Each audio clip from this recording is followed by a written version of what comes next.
Early in the morning, before the sun had fully risen, the CEO of the company arrived at the office building. She was known to be very rich, cold, and always alone. People said her heart was covered in ice, she rarely smiled, and her eyes looked as if she was always thinking about numbers and deals. The staff who worked in the building felt uneasy around her. Even the managers, who thought they were important, kept quiet when she was near. She moved fast and spoke with short sentences, making everyone nervous. The cleaning staff started their day before everyone else. Among the cleaners was Joanne, a black janitor who had worked in the company for many years. Joanne was a kind woman. Even if she was quiet, she wore neat clothes. Ironed every night by her own hands, she kept the hallways shiny and sweet-smelling. Her mop seemed to dance on the floors. She took pride in making the building look fresh every day. Joanne was not rich like the CEO, but she had something more valuable. She had hope for a better future for her family. She believed honest work was a blessing. Joanne had 3 children, all in school in the mornings. She made breakfast, packed their lunches, and sent them off before heading to work.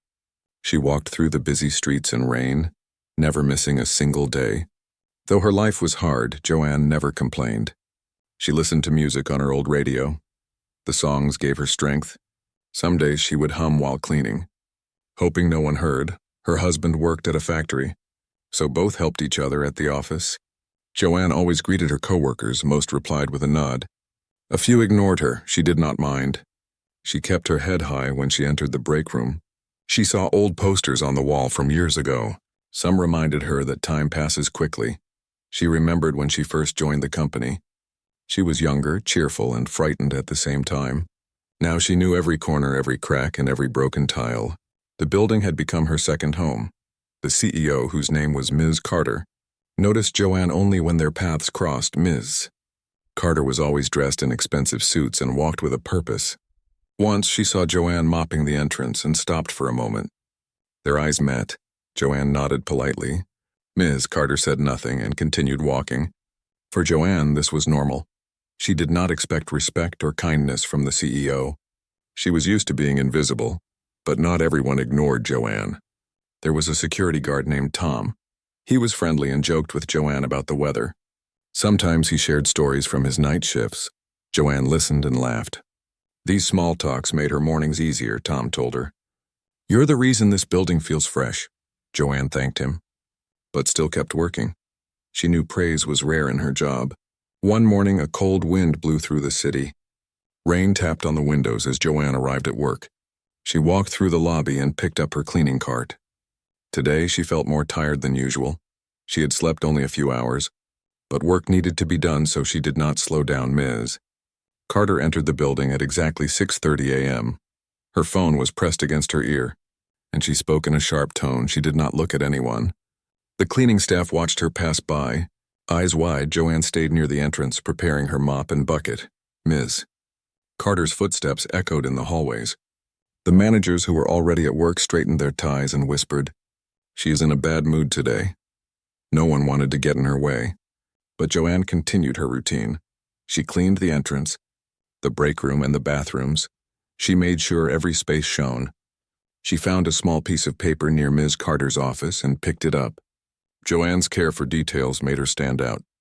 By 7 a.m., more employees entered. Joanne smiled and nodded as people passed. Some replied, some did not. A few gave her strange looks when they saw her talking quietly to herself. She did not mind. Her shift would end in the afternoon, and she just wanted to finish her work. Ms. Carter moved from room to room, speaking with her top managers. She gave orders, signed papers, and never once smiled. Her reputation echoed in every corner. Everyone talked about her cold attitude and incredible wealth. But no one knew what she thought or felt inside. Some believed she was incapable of kindness. Joanne finished cleaning the main hallway. She watched from a distance as Ms. Carter argued with a manager about a budget. The manager nodded and scribbled notes. Joanne felt lucky she did not have a job where words hurt more than silence. Her world was simple, clean, and honest. As the clock moved closer to 8 a.m., Joanne prepared to mop the lobby for the last time before the office filled up. She looked at her reflection in the polished floor, her hair neatly tied back, her face tired but proud. She whispered to herself, "Just one more day. Then I'll be home with my children." Joanne did not know that her life would change in the coming minutes. She did not know that something strange would happen between her and the cold millionaire CEO. But for now, she worked quietly, unknowing, as the world outside the office hurried past. If you want the next part or any changes to style or length, let me know. The clock on the wall struck 8 a.m., and the office started filling with employees. Everyone rushed through the entrance carrying briefcases, coffee cups, and the weight of their own problems. Some said hello, others walked past without looking.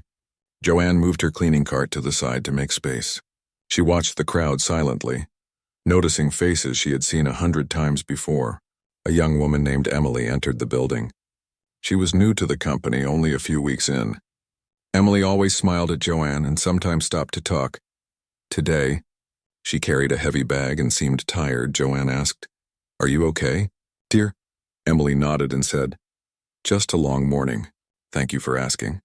Those small words meant everything to Joanne. They reminded her that kindness still existed. Meanwhile, Ms. Carter stood near the elevator, reviewing documents on her tablet. Her assistant, a nervous man named Philip, stood beside her holding more papers. Philip tried to explain something, but Miss Carter interrupted him with a sharp glance. "I don't need explanations, Philip. I need results," she said coldly. Philip nodded quickly and stepped back. His face turned red with embarrassment. Joanne noticed this exchange from across the hall. She felt sorry for Philip. Everyone knew that working closely with Ms. Carter was not easy. The CEO demanded perfection, and anyone who failed to deliver faced her anger. Joanne wondered what made Ms. Carter so distant, so unreachable. Did she ever laugh? Did she ever feel tired like everyone else? As Joanne returned to her work, she noticed something strange. Miss Carter was walking directly toward her. This was unusual. The CEO rarely came near the janitors. Joanne's heart beat faster. She straightened her posture and waited, wondering if she had done something wrong. Ms. Carter stopped a few steps away. She looked at Joanne with cold, unreadable eyes, then without saying a word, she picked up the bucket of water sitting next to Joanne's cart. Joanne's eyes widened in confusion. What was happening? Time seemed to slow down, and then, in one shocking motion, Ms. Carter poured the entire bucket of water over Joanne's head. The water crashed down like a wave, soaking Joanne from head to toe. Her uniform clung to her skin, and droplets dripped from her hair onto the floor she had just cleaned. The sound echoed through the hallway. A gasp swept through the crowd of employees watching. Everyone froze in place, unable to believe what they had just seen. Joanne stood there stunned, her hands trembled slightly, but she did not move. Water pooled at her feet, creating a small puddle. She felt every pair of eyes in the building staring at her. Some people covered their mouths in shock. Others whispered to each other, but no one said anything out loud. Ms. Carter placed the empty bucket down and stepped back. Her face showed no emotion, no regret, no explanation. She simply stood there waiting. The silence in the hallway was thick and uncomfortable. Philip looked terrified, his mouth hanging open. Emily stood near the entrance, tears welling in her eyes, but she did not move either. Joanne's mind raced. Why did this happen? What did she do to deserve this? 1,000 thoughts flooded her head. But none of them made sense. She felt humiliated, exposed, and deeply hurt, yet somewhere inside her, a voice told her to stay calm, to not break down in front of everyone. Slowly, Joanne reached up and wiped the water from her face. Her hands were steady now, though her heart pounded like a drum. She looked directly at Ms. Carter, meeting her icy gaze without fear. Then in a quiet but firm voice she said, "I don't know why you did this, but I will not let it break me." The words hung in the air like a challenge. Ms. Carter did not respond. She simply turned and walked away, her heels clicking on the wet floor. The employees watched her leave, still too shocked to react. Joanne stood alone in the center of the hallway, dripping wet but standing tall. Tom, the security guard, finally rushed over. He grabbed a towel from the supply closet and handed it to Joanne. "Are you okay?" he asked, his voice filled with concern. Joanne nodded slowly. "I'll be fine, Tom." "Thank you," she said softly. Tom looked angry, but he did not know what to do. No one did. Emily approached cautiously, her face pale. "That was wrong, Joanne, so wrong." "I'm so sorry," she whispered. Joanne gave her a small, tired smile. "It's not your fault, dear. Don't apologize for someone else's actions." Emily's eyes filled with tears, but she nodded. As Joanne walked toward the restroom to dry herself, she passed several employees. Most looked away, embarrassed or afraid. A few whispered among themselves, wondering what would happen next. But no one stood up, no one confronted Ms. Carter. No one defended Joanne in that moment inside the restroom. Joanne looked at herself in the mirror. Her reflection stared back, wet and tired but unbroken. She took a deep breath and whispered to herself, "This is not the end. I am stronger than this." She did not know it yet, but this moment would change everything. Not just for her, but for everyone in that building. Joanne dried herself as best as she could, but her clothes remained damp and uncomfortable. She stared at her reflection one last time, took a deep breath and walked out of the restroom. Her head was held high even though her heart felt heavy. She refused to give anyone the satisfaction of seeing her broken. When she stepped back into the hallway, the atmosphere had changed. Employees were gathered in small groups, whispering among themselves. Some looked guilty, others confused. A few glanced at Joanne with pity, but no one approached her. The silence felt louder than any words. Tom, the security guard, stood near the entrance, watching everything carefully. He had worked at the company for over 15 years and had never seen anything like this before. He felt angry, frustrated, and helpless. He wanted to do something, but he did not know what. His hands were tied by the rules of his job. Emily, the young woman who had spoken kindly to Joanne earlier, sat at her desk unable to focus on her work. Her mind kept replaying the moment when the water poured over Joanne's head. She felt ashamed for not doing anything, for not speaking up. She wondered what kind of person she was if she could watch such cruelty and remain silent. In another part of the office, a senior manager named Marcus sat in his office, staring at his computer screen. He had witnessed the entire incident from the second floor. Marcus had been with the company for 12 years, and he knew Miss Carter's reputation well. She was brilliant, driven, and ruthless. But what she did today, felt different. It felt wrong. Marcus stood up and paced around his office. He thought about calling someone. Maybe human resources, but what would he say? Ms. Carter was the CEO. She owned the company. Who would dare question her actions still? Something inside him told him this could not go unaddressed. If he stayed silent, he would be just as guilty as everyone else. Meanwhile, Philip, Ms. Carter's assistant, sat in a corner of the break room, his hands shaking. He had been standing right next to her when it happened. He saw the bucket, saw her lift it, and yet he did nothing. He did not stop her, he did not ask why. He simply stood there like a statue. Now the guilt ate at him. He felt like a coward. Joanne returned to her cleaning cart and continued her work. She picked up her mop and began cleaning the wet floor where the water had spilled. Some employees watched her in disbelief. They could not understand how she could continue working after what had just happened. But Joanne had no choice. She needed this job. She had children to feed, bills to pay, and dreams to protect. Giving up was not an option. As she mopped, a young man named Daniel approached her.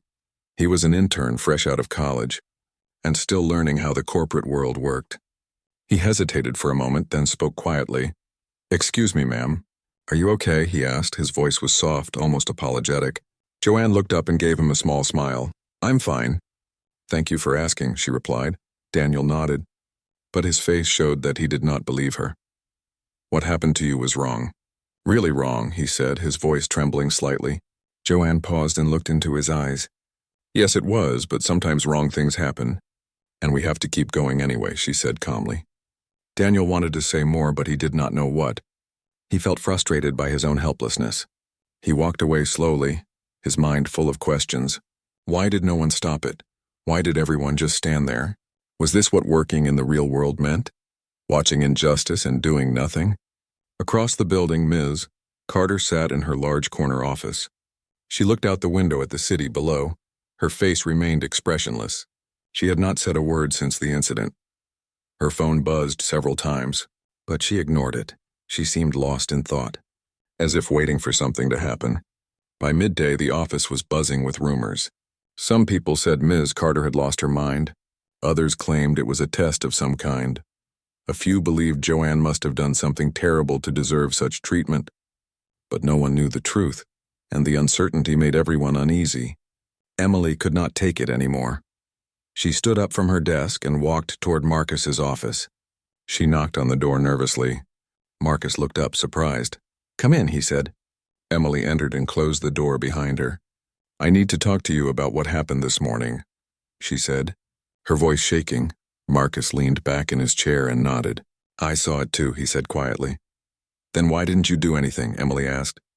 Her frustration spilling over, Marcus sighed deeply. "I don't know. I wish I had, but I didn't. And now I have to live with that," he admitted. Emily looked at him with a mix of disappointment and understanding. "We all stood there and watched. We all let it happen." "What does that say about us?" she asked. Marcus had no answer. He looked down at his desk, feeling the weight of her words. Joanne finished cleaning the hallway and moved to another part of the building. She worked quietly, methodically, as if nothing had happened, but inside her mind was racing. She thought about her children, her husband, her life. She wondered if she should quit. Walk away from this place, but then what? Where would she go? Jobs like this were hard to find. As the afternoon wore on, the tension in the office grew. Everyone felt it. Something was building, something unspoken, and soon, Joanne would do something that would change everything. The afternoon sun poured through the tall windows of the office building, casting long shadows across the hallways. Joanne moved from floor to floor, cleaning each space with the same care she always had. Her uniform was still slightly damp, clinging uncomfortably to her skin. But she ignored the discomfort. She had worked through worse. Word of the incident had spread throughout the entire building. Even employees on different floors who had not witnessed it had heard the story. Some versions were exaggerated, others were whispered with sympathy, but everyone knew something serious had happened. And everyone was waiting to see what would come next in the cafeteria. A group of employees sat together during their lunch break. They spoke in hushed tones, careful not to be overheard. "I can't believe she just kept working," one woman said, shaking her head. "I would have quit on the spot," another man replied. "But where would she go? Jobs aren't easy to find," a third person added quietly. Meanwhile, Ms. Carter remained in her office. She had not come out since the morning incident.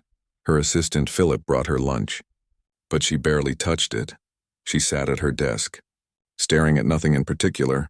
Her phone continued to buzz with messages, but she did not respond. Something was clearly on her mind, something heavy and unspoken. By mid-afternoon, Joanne finished cleaning the third floor and made her way to the executive level. This was where the top managers and Ms. Carter had their offices.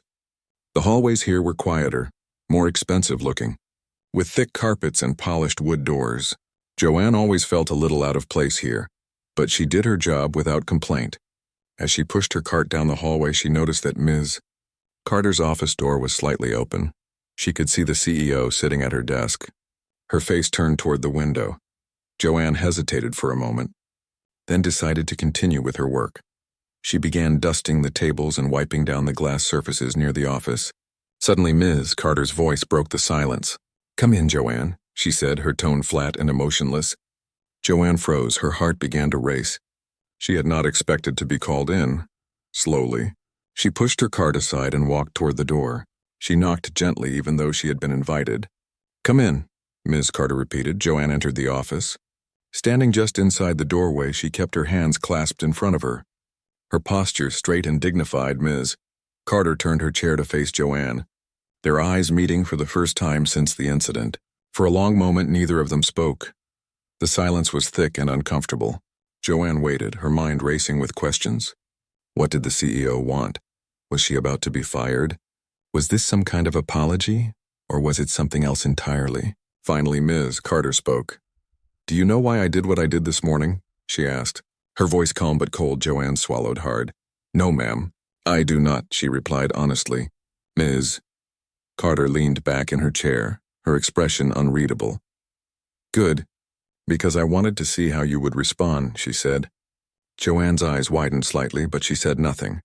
She waited for Ms. Carter to continue. "I have been running this company for 15 years, Ms. Carter said. "In that time, I have seen countless employees come and go. Some are strong, some are weak. Most are somewhere in between. But very few have what you have." "And what is that, ma'am?" Joanne asked quietly. Ms. Carter looked directly at her. "Dignity," she said. "True, unshakable dignity. You stood there this morning, humiliated in front of everyone, and yet you did not break. You did not scream, you did not cry. You did not run away, you stood your ground, and that is something very rare. Joanne felt a strange mix of emotions, confusion, anger, relief. She did not know what to say. "With respect, ma'am." "That was not a fair test," she finally said, her voice steady but firm. "Ms. Carter nodded slowly. "You're right, it wasn't fair. But life isn't fair, Joanne, and neither is this world. What matters is how we respond when faced with unfairness." Joanne took a deep breath. "Why me?" she asked. "Why did you choose me for this test, Ms.?" Carter stood up and walked toward the window. "Because I have been watching you," she said. "For months I have seen how you work, how you carry yourself, how you treat others. You are invisible to most people in this building, but you are not invisible to me." She turned to face Joanne again. "I needed to know if you were as strong as I thought you were. And now I know," she said. Joanne felt a surge of anger rising inside her. "That still does not make it right," she said, her voice stronger now. "You humiliated me in front of everyone. You made me feel small, worthless. You had no right to do that." Ms. Carter did not flinch. "You're right," she said simply. "I had no right. And I am not asking for your forgiveness, but I am asking you to understand that sometimes the world tests us in ways we do not expect, and when it does, we have a choice. We can let it break us, or we can rise above it." Joanne stood silent for a moment, processing everything she had just heard. "What happens now?" she asked Ms. Carter walked back to her desk and picked up a folder. "Now you make a choice," she said. "You can leave this building right now, and I will make sure you receive a full year's salary as compensation. Or you can stay, and tomorrow morning you will stand with me in front of the entire company, and together, we will teach them a lesson about dignity, respect, and courage." Joanne's mind spun. She had not expected this. She looked at Ms. Carter, trying to read her intentions. "Why would I stay?" she asked. "After what you did to me, why would I trust you?" Ms. Carter met her gaze. "Because deep down you know that this is bigger than just you and me. This is about every person in this building who has ever been overlooked, disrespected, or treated as invisible. And you have the power to change that." Joanne stood there, silent, her heart pounding.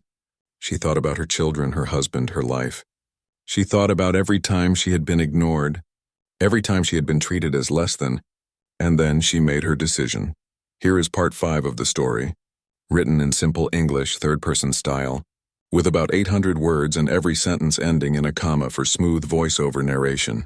Joanne stood in Miss Carter's office, the weight of the decision pressing down on her shoulders. Her mind raced through 1,000 thoughts at once.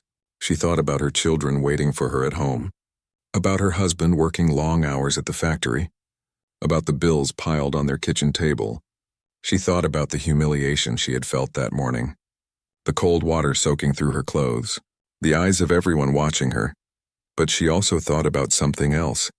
She thought about all the times she had been invisible, all the moments she had been treated as less than human. She thought about every janitor, every cleaner, every worker who had ever been ignored or dismissed.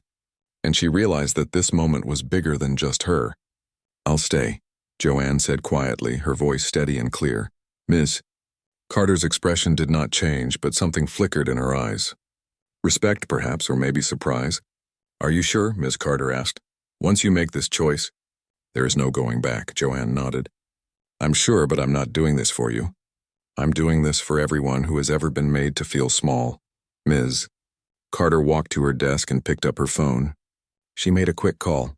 "Philip, send a message to all department heads. There will be a mandatory company-wide meeting tomorrow morning at 9 a.m. No exceptions." She hung up and turned back to Joanne. "Go home, get some rest. Tomorrow will be a long day." Joanne left the office, her heart pounding. She did not know what would happen next, but she knew she had made the right choice. As she walked through the hallways, she passed several employees. Some looked at her with curiosity, others with pity, but Joanne walked with her head held high, her dignity intact. When she arrived home that evening, her children rushed to greet her. "Mama, you're home," her youngest son shouted. Wrapping his arms around her waist, Joanne smiled and hugged him tightly. "Yes, baby, I'm home," she said softly. Her husband, Marcus, looked at her from the kitchen doorway. He could tell something was different. After the children went to bed, Marcus sat with Joanne at the kitchen table. "What happened today?" he asked gently. Joanne took a deep breath and told him everything. She told him about the bucket of water, about the humiliation, about the conversation with Ms. Carter, and about the decision she had made. Marcus listened quietly, his face showing a mix of anger and concern. "Are you sure about this?" he asked when she finished. "What if this is some kind of trap?" Joanne reached across the table and held his hand. "I don't know if it's a trap, but I know that if I walk away now, I'll regret it for the rest of my life.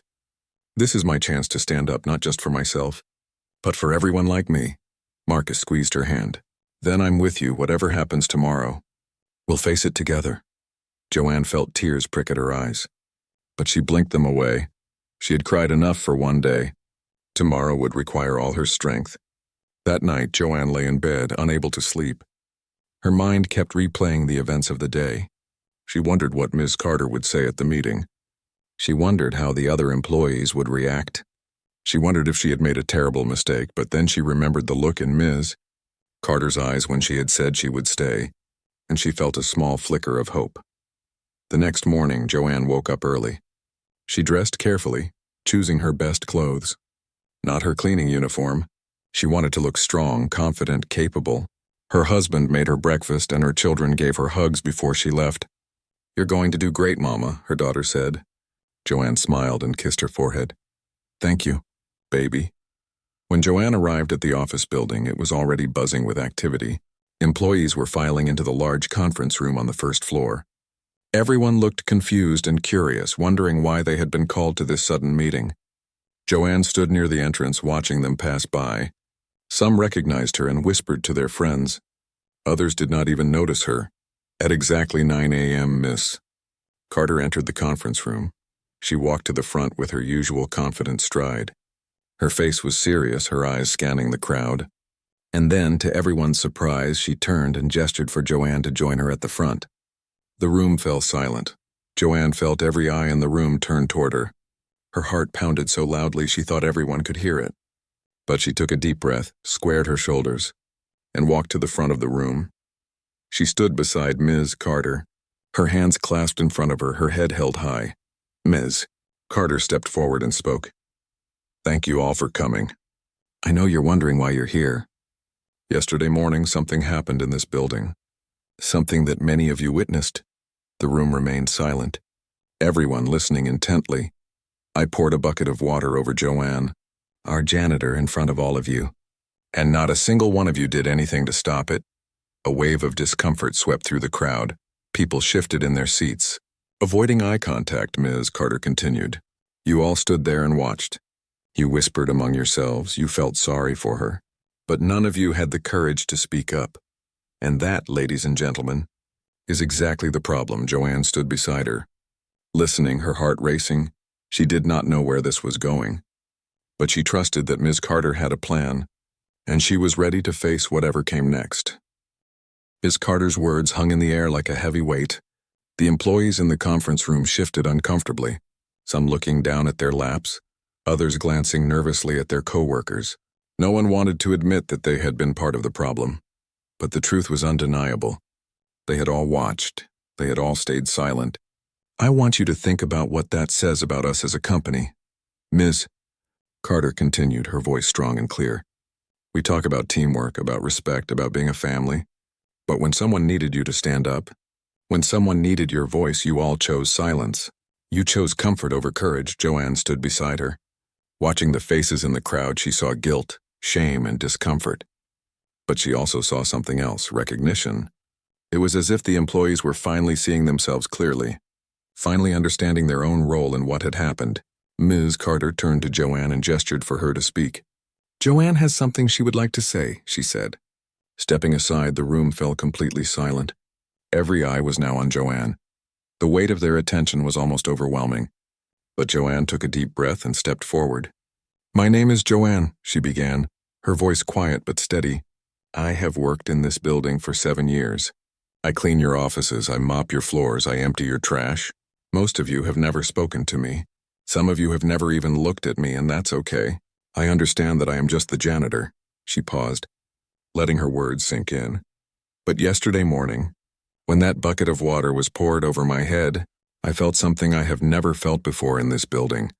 I felt seen, not in the way I wanted to be seen, but seen nonetheless, and as I stood there, soaking wet and humiliated, I looked around at all of you, and I saw fear, I saw discomfort, but I did not see action. Some employees lowered their heads, unable to meet her gaze. Others wiped tears from their eyes. Joanne continued, I am not telling you this to make you feel bad. I am telling you this because I want you to understand something important. Dignity is not something that can be taken from you. It is something you choose to keep, and yesterday, I chose to keep mine. The room was completely silent now. Every word Joanne spoke seemed to echo in the hearts of those listening. But dignity is also something we must give to others, she said. When you see someone being treated unfairly, when you see someone being hurt or humiliated, your silence is a choice, and that choice has consequences, Ms.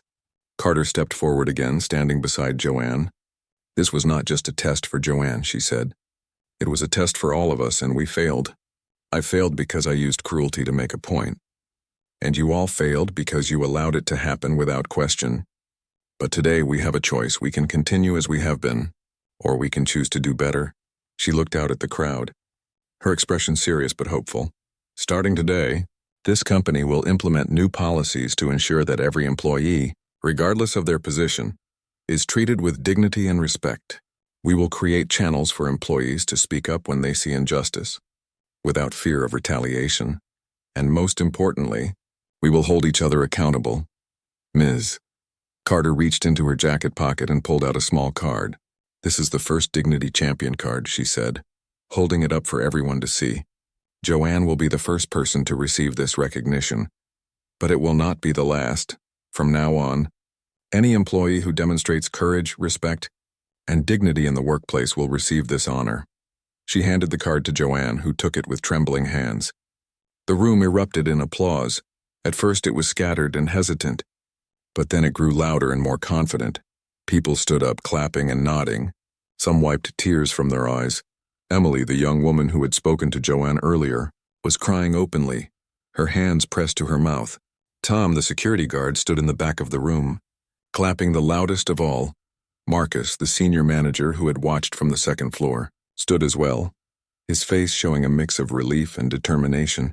Even Philip, Miss Carter's assistant, stood and applauded, his guilt finally giving way to hope. When the applause finally died down, Ms. Carter spoke again. This is just the beginning, she said. Change does not happen overnight. It requires work, commitment, and honesty. But if we are willing to do that work together, we can create a workplace where everyone feels valued, where everyone feels seen. Joanne looked out at the crowd, her eyes glistening with unshed tears. She had not expected this. She had not expected to feel this way. For the first time in 7 years, she felt like she truly belonged, not because of her job title, but because of who she was as a person. As the meeting ended and employees began to leave, many approached Joanne. Some apologized, others thanked her. A few simply shook her hand, their eyes conveying what words could not. Emily hugged her tightly, whispering, "You are so brave. Thank you for showing us what courage looks like." Joanne smiled, exhaustion and relief washing over her. "Thank you for listening," she replied softly. As she walked out of the conference room, she realized that something fundamental had shifted, not just in the company but in herself. She had found her voice, and she would never lose it again. In the weeks that followed the meeting, the office began to transform. It was not a dramatic overnight change, but rather a slow, steady shift in how people treated each other. Employees who had once walked past Joanne without a glance now stopped to greet her. Some asked about her day. Others shared small stories from their own lives. The walls that had separated people by job titles and positions began to crumble. Ms. Carter kept her promise about implementing new policies. She created a Dignity and Respect Committee, made up of employees from all levels of the company. Joanne was asked to be a member, along with Emily, Tom the security guard, and several managers, including Marcus. The committee met weekly to discuss concerns and suggestions from staff. One of the first changes was the introduction of anonymous feedback boxes placed throughout the building. Employees could report incidents of disrespect or suggest ways to improve the workplace culture. At first, only a few people used them, but as trust grew, more and more employees began to share their thoughts. Emily took on a special role as well. She organized monthly workshops where employees could learn about empathy, communication, and respect in the workplace. At first, attendance was low. People were skeptical, wondering if anything would really change. But Emily was persistent. She shared stories, facilitated discussions, and created a safe space for honest conversation. Slowly, attitudes began to shift. Employees started speaking up when they witnessed unfair treatment. One day, a senior manager named Richard spoke harshly to a young intern during a meeting. Several people in the room exchanged uncomfortable glances. Then Marcus, the same manager who had watched silently during Joanne's humiliation, spoke up. "Richard, I think we can address this more respectfully," he said calmly. The room fell silent. Richard looked surprised, but he nodded and apologized to the intern. That moment marked something important. People realized that change was not just about policies written on paper. It was about everyday actions, small moments of courage, and holding each other accountable. Word of Marcus's intervention spread quickly through the office. Employees began to feel empowered to do the same. Joanne continued her work as a janitor, but now her experience felt different.